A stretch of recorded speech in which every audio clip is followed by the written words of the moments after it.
Donc là encore, ça m'a fait comprendre, je pense que c'est après ce combat que le déclic m'est venu.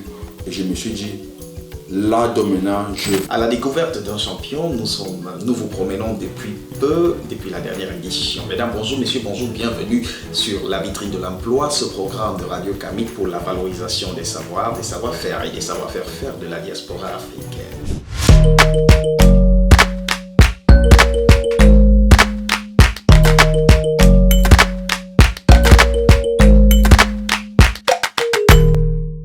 Avec nous, bien évidemment, Thierry Simon Billon.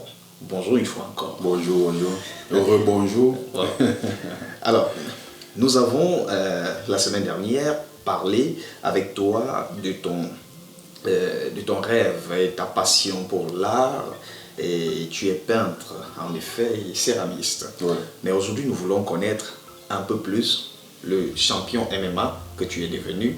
Et la première question que je m'en vais poser, c'est celle de savoir à quel moment tu te dis je dois faire ce sport. Merci pour la question, David. En fait, l'envie de faire ce sport m'est venue après une frustration, après une expérience sportive qui n'avait pas donné les résultats que j'espérais. Je m'explique. Déjà, étant au Cameroun, je jouais au basketball. Le football, on se serait attendu de t'entendre parler du football parce que c'est le sport. Je sais. Tous les Camerounais aiment le football. Oui. Et je ne vais pas vous mentir, quand même j'ai essayé de jouer au football, mais je me suis rendu vite compte que j'étais très nul. Donc pour ne même pas perdre le temps, donc j'ai gagné en temps, j'ai cherché directement un autre sport qui me convenait et c'est le basketball qui m'a ouvert ses bras et avec mes attributs physiques, grand de taille, costaud, donc j'avais trouvé le sport qui m'allait à merveille. Donc c'est donc comme ça que je continue le basket même en Italie quand j'arrive en tant qu'étudiant, comme passe-temps, mais aussi peut-être ça pouvait... Avec des ambitions professionnelles. Donc je voyais toujours le basket qui pouvait aussi être une opportunité de réussite. Mais je m'étais très vite rendu compte que je suis en Italie. Donc je laisse le foot au Cameroun, je viens encore trouver le foot en Italie. Voilà. Donc j'ai vite compris qu'en termes de basketball en Italie, je n'étais pas dans le bon environnement. Et donc j'ai eu une expérience avec une équipe semi-pro de Varazze et on avait fini, je crois, avant-dernier du championnat. Donc ça m'avait laissé un goût amer parce que moi étant compétiteur, j'aime pas perdre. Donc j'avais décidé de ne pas finir sur une mauvaise note. Alors j'ai décidé de chercher un autre sport un peu plus individuel qui m'impliquait moi à 100% dans les résultats positifs ou négatifs. Je savais que tout dépend de toi. Tout dépend de moi, ça dépend de l'intensité que je mets et ça ne sera plus parce que certains de mes coéquipiers ne sont pas donnés à fond. Et voilà. Donc c'est donc comme ça que déjà je dois rappeler qu'environ au Cameroun, je regardais déjà des matchs de MMA. En peignant tard la nuit, une fois je suis tombé sur la chaîne RTL où on rediffusait des matchs de la UFC et j'étais resté surpris, subjugué. J'ai dit mais ce sport a l'air intéressant et moi, ceux qui me connaissent savent que j'aime les défis, j'aime plutôt des sports qui me font vivre, tu vois. Donc moi je me dis, quand je sens l'adrénaline, je vis. Quand je sens quelque chose qui me fait peur et que je dis non, ça je vais essayer de surmonter ma peur. C'est là où je sens que je suis en train de vivre. Tu vois. Ce n'est pas un hasard que ton slogan aime-les. Voilà. Donc c'est pas un hasard. Donc c'est donc comme ça donc, que je me suis dit, ce sport allait être difficile. Ce sport allait être dangereux. Mais c'est ce qui m'attire. Et lorsque tu rentres dans une salle de gym et que tu as pris la décision de faire ce sport, tu as exactement quel âge? J'ai 25 ans. Quand je rentre dans la salle de gym, un peu tard quand même, non? 25 ans, on va dire, ce n'est pas tôt et ce n'est pas aussi tard parce qu'en réalité, il n'est jamais trop tard. Et j'ai aussi découvert par après que dans le monde du MMA, c'est vrai, c'est bien de commencer tous les arts martiaux parce que tu vas acquérir des bases et tu seras tu peux arriver à un top niveau étant très jeune. Mais j'ai aussi découvert beaucoup d'autres champions qui avaient commencé au même âge que moi, peut-être encore moins, et qui ont eu une carrière décente et qui sont aujourd'hui connus, qui vivent de ça. Donc, c'est là où donc, je commence à m'entraîner. J'ai fait 2 jours d'essai. Après les 2 jours d'essai, le coach m'approche et il me dit moi je pense que c'est un sport qui peut t'aller, mais pour faire partie de ma salle, je te demande juste de m'apporter un certificat médical et le mensuel coûte 50 €. Là, je me suis retrouvé devant une grosse difficulté parce que en tant qu'étudiant, j'avais pas de travail et c'était pas facile pour moi de payer 50 € chaque mois à la salle, malgré que je voulais à tout prix pratiquer ce sport. C'est comme ça que j'ai fait 1 an sans revenir à la salle. Mais pendant ces 1 an, je ne suis pas resté à attendre. C'est là où je me suis bougé, j'ai commencé à peindre une série de tableaux que je vendais. C'est pour ça donc que j'ai réussi à avoir un peu d'argent. J'ai fait mon certificat médical qui a une durée d'1 an et je suis allé payer les 50 € mensuels.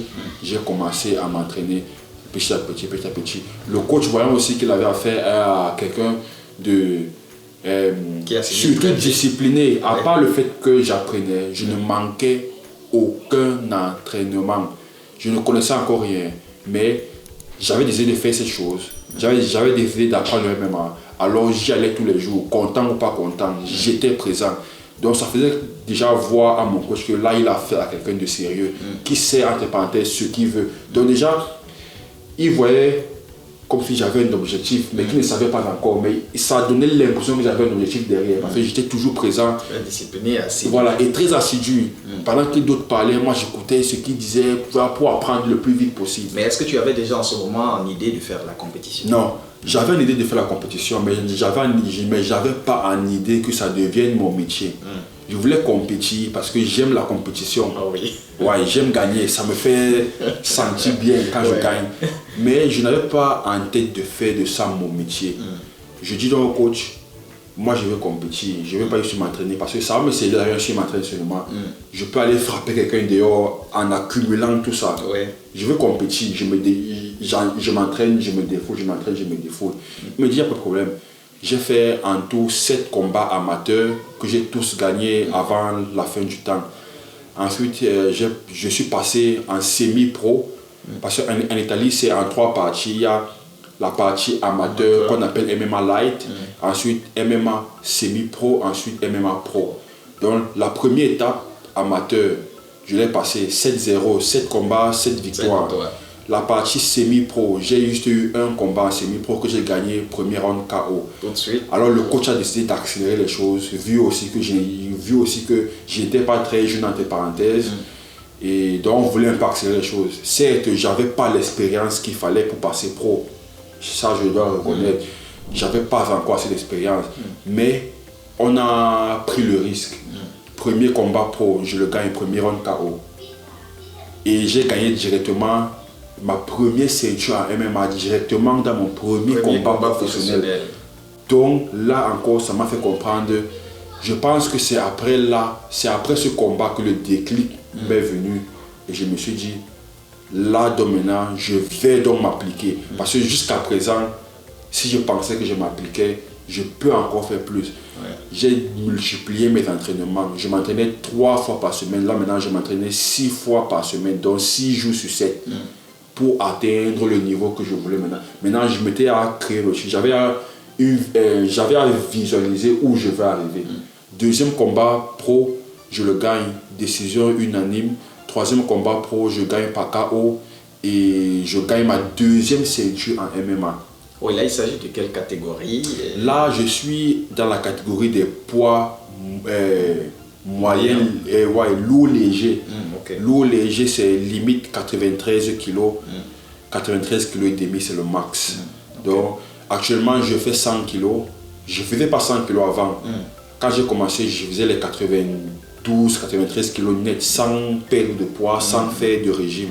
Maintenant, j'ai mis de la masse musculaire. Donc maintenant, pour faire les 93 kg, je suis obligé de sécher mon corps, perdre les liquides. Parce que je ne perds pas de gras. je perds juste les liquides, j'enlève de l'eau dans mes muscles pour atteindre les 93 kilos. Donc c'est pour ça qu'en 3 combats pro, j'ai 2 ceintures MMA. Je me retrouve là et je dis mais qu'est-ce qui se passe? Je suis en train de monter rapidement quoi. Ouais. Et ça me motive encore plus, donc l'envie de gagner. Et vu que je n'avais pas encore connu la défaite, j'étais dans un autre état mental. 4e combat pro, donc il y a un vétéran italien qui m'avait défié, on avait mis une ceinture en jeu. Là j'ai connu la défaite pour la première fois et c'était pour une troisième ceinture. Donc je chassais à ma 3e ceinture en 4 combats seulement. 4 combats professionnels. Voilà. Ouais. Avec 0 expérience en arts martiaux et je me prenais des gars qui faisaient le MMA depuis 8 ans, 10 ans. Moi j'étais à peine à 1 an. Et ça, je dois dire, c'est juste grâce à l'athlétisme, peut-être aussi grâce à le concept que j'avais déjà en tête, c'est on n'abandonne pas. De toute façon, on n'a rien à perdre. On nous donne toujours pour perdre. Ouais. Montrons-leur qu'on n'a rien à perdre. Faisons-le voir dans ce qu'on a dans les tripes, tu vois, non? D'abord à toi-même, ensuite aussi pour inspirer les autres. Exactement, mais comment on se sent quand on prépare un combat et quand on rentre en cage? Qu'est-ce que tu as dans ta tête lorsque tu rentres en cage, par exemple? Ouais, on passe par beaucoup d'émotions qu'il faut savoir gérer. La première des choses, c'est parce que tu dois d'abord passer le cap de l'entraînement en soi. Pendant que je t'entraîne, si tu es assidu dans tes entraînements et je te donne vraiment à fond, l'entraînement aura un effet sur ton mental, sur ta psyché. Ça va te renforcer, augmenter ton estime, ton courage. En ayant fait tous tes devoirs, tu te sens prêt pour l'examen. Mais une confidence, et je suis sûr que vous êtes nombreux à avoir la même avoir la même question. Aux entraînements, ça frappe vrai? Ça frappe vrai. Et je peux dire, je me fais plus mal aux entraînements que dans mes vrais combats. Voilà, oui, que dans mes combats. Alors vous avez la réponse. Non, ça cogne. Ce n'est pas le catch. On ne fait pas semblant, on ne fait pas les coups. Non. Ça cogne du. Ça cogne. J'ai fait signer beaucoup de mes coéquipiers, mais pas volontairement, parce que l'intensité est élevée. Et on essaie de reproduire, à la salle, on essaie de reproduire au maximum la situation de combat. Pour que tu sois prêt à toute éventualité quand tu es devant ton adversaire. Parce que lui, il veut gagner. Il veut te mettre KO. Il n'est pas là pour jouer. On est tous là pour chercher l'argent. Certains là sont pour chercher l'argent. Certains sont là pour chercher la notoriété. Et c'est gagner à tout prix. Et ça fait partie d'un de mes symboles. Make it happen by any means. Ça veut dire, ça doit arriver par tous les moyens possibles. Tu ne dois pas laisser une chance à ton adversaire. On gagne ou on gagne? On gagne ou on gagne. Un point très. C'est la mentalité que j'amène dans tous mes combats. Le résultat peut ne pas donner, mais je viens avec cette mentalité. Je suis là pour tout défoncer. Alors, justement, on va un peu rentrer dans ton actualité. Tu as eu une confrontation très récemment du côté des États-Unis. C'était pour quel était l'enjeu? Ok. Alors, en résumé, ma carrière a connu une ascension très fulgurante. En 2019, je suis devenu champion du monde à travers l'organisation sud-américaine Extreme Fighting Championship. Ça a été un boom pour ma carrière. Champion du monde catégorie Champion du monde catégorie 93 kilos. Voilà. Donc là, j'ai affronté un Sud-Africain. Et c'est ce combat qui a fait passer ma carrière à un autre niveau. En étant champion du monde, il y a eu beaucoup de regards sur moi, des promotions américaines, des promotions japonaises. Et j'ai été approché directement après par une promotion japonaise, Rising, qui est par ailleurs la première promotion dans l'Asie, numéro 1. Et oui, en MMA. J'ai eu du succès au Rising. Après le Rising, donc là, donc je cimentais ma place donc, comme les futurs prospects. Donc les prospects, ça veut dire les jeunes qu'on voit demain comme des futurs potentielles stars dans le monde du MMA. J'ai été approché par les deux plus grandes organisations actuellement dans mon sport, qui est la UFC numéro 1 et Bellator. Les deux promotions dont m'ont offert des contrats et pour me faire combattre dans leurs organisations. J'ai choisi le Bellator, qui est la promotion numéro 2. Que c'est vrai, beaucoup me diront, mais pourquoi tu n'as pas choisi l'UFC qui est plus connu et où la plateforme est plus... Justement pour ce discours-là, que en combattant pour le Bellator, j'avais une bourse plus favorable. Tu vois, j'ai gagné plus d'argent et je profitais aussi pour améliorer mon expérience avant d'entrer dans l'UFC. Parce que mon objectif, c'est d'aller à l'UFC pour chercher le titre mondial. Mais actuellement, je suis signé au Bellator et pour moi, c'est une chance énorme, surtout en cette période de pandémie. Mon avant-dernier combat, c'était en 2019. C'était au Japon. J'ai fait près de 18 mois sans combattre. C'était une frustration énorme, c'était difficile. Vous imaginez, mon métier, je n'ai pas gagné d'argent pendant 18 mois. Je suis père d'enfants. J'ai aussi ma famille au Cameroun. J'ai passé une période très difficile et je continue à m'entraîner. Par ailleurs, j'ai perdu beaucoup d'autres occasions, des combats qui sautaient parce que tel pays était fermé à cause des restrictions Covid. Donc finalement, j'ai eu un combat le mois passé, le 25 juin 2021. J'ai fait mes débuts dans la promotion américaine Bellator. Et je devais affronter à la base un Anglais. Ensuite, quand je suis arrivé aux États-Unis, on m'a annoncé à la dernière minute que mon adversaire est testé positif au Covid, qui ne pourra pas combattre. Donc, on m'a donné un adversaire en short notice. Short notice veut dire en un court temps, en 5 jours. Que tu n'as pas eu le temps d'étudier. Voilà, que je n'ai pas eu le temps d'étudier. On m'a dit, ok, on te change d'adversaire. Il y a un Américain qui est là, qui lui aussi, son adversaire a été testé positif. On vous match ensemble, si vous êtes d'accord, vous combattez. Donc moi j'ai accepté, ça fait 18 mois que je ne combats pas, j'ai envie de rentrer dans la cage, j'ai accepté le combat. Et malheureusement j'ai perdu ce combat à la décision. Et mon adversaire n'a pas pu me finir, moi-même je n'ai pas pu le finir. Là j'ai été confronté à un adversaire qui était plus près que moi. Techniquement, il avait une meilleure boxe et moi, je n'ai pas pu installer mon jeu. Mais au moins, ça m'a permis de rentrer dans cette cour-là. De recommencer à faire mon métier. Oui. Voilà, tu vois, je recommence mon métier. Et je me suis aussi rendu compte que là, maintenant, je suis dans une autre plateforme où là, on parle vraiment du top niveau mondial. Tu vois, après, il n'y a pas plus fort que les athlètes du Bellator et les athlètes de l'UFC. Là, ce sont les deux promotions du top. Donc là maintenant je suis conscient d'où je suis là actuellement on se prépare donc pour la prochaine séance qui sera sûrement en fin d'année. Une dernière question pour sortir. Le MMA depuis quelques temps déjà a une réputation, une grosse réputation au Cameroun, avec la montée fulgurante de notre champion héros national, Francis Ngannou. Yes. Thierry Simon Billon, quelques rapprochements avec Ngannou, c'est déjà fait ou bien c'est en vue de se faire? Non, pour le moment, il n'y a pas encore eu de rapprochement entre nous, mais je suis son actualité depuis avant même d'être moi-même dans les sports de combat. Donc, je suis d'abord un de ses fans et pour moi, c'est une inspiration. Au-delà de tout ça, c'est une inspiration. Et il fait rayonner le drapeau du Cameroun aux États-Unis. Et moi aussi, mon objectif au Bellator, dans la deuxième promotion plus grande au monde, c'est de faire la même chose. Ngannou est en train de briller à l'UFC. Billon va tout fracasser au Bellator. Et le but aussi, c'est d'inspirer donc aussi beaucoup de Camerounais à se lancer.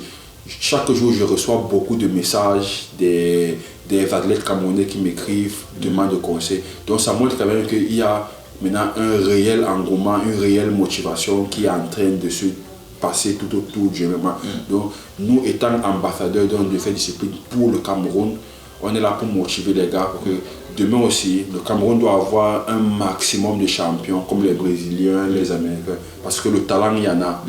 Il y a beaucoup de talent. Moi-même, personnellement, je ne savais pas que je pouvais entrer dans une cage, bagarrer, gagner des combats, mettre KO des gars. Je me suis découvert.